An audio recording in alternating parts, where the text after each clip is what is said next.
C'était plutôt une soirée agréable de partager avec les clubs locaux du centre marnais sur nos différentes problématiques. Et puis c'était toujours intéressant d'essayer de trouver des leviers pour essayer que le foot dans un milieu rural comme la Haute-Marne puisse se développer en travaillant peut-être ensemble à l'avenir.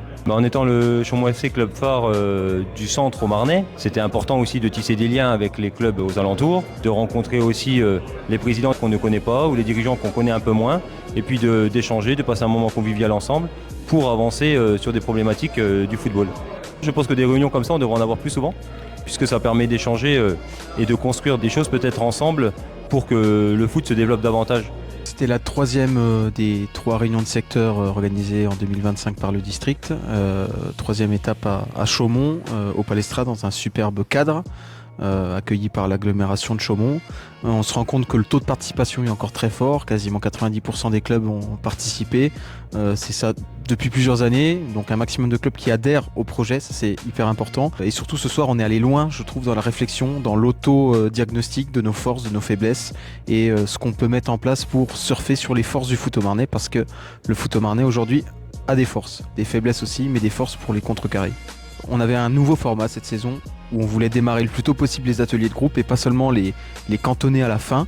Donc démarrage par des travaux de groupe pour faire l'autodiagnostic des forces et faiblesses du foot au Marnais et en tirer des conclusions sur ce qu'on peut faire.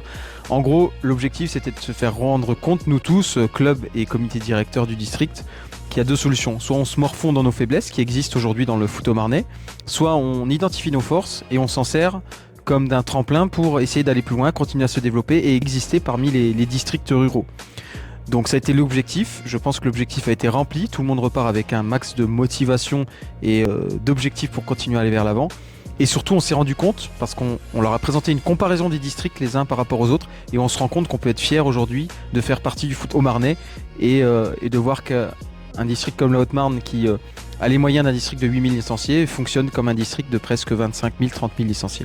C'est normal qu'il y ait des clubs qui n'adhèrent pas tout à fait au projet, parce qu'aujourd'hui, la réalité des clubs est différente partout. On reste à l'écoute, on continue le tour des clubs pour aller voir les particularités de chaque club, et que tout club qui a besoin de nous parler, d'échanger, d'avancer et d'ajuster ce projet-là sera le bienvenu.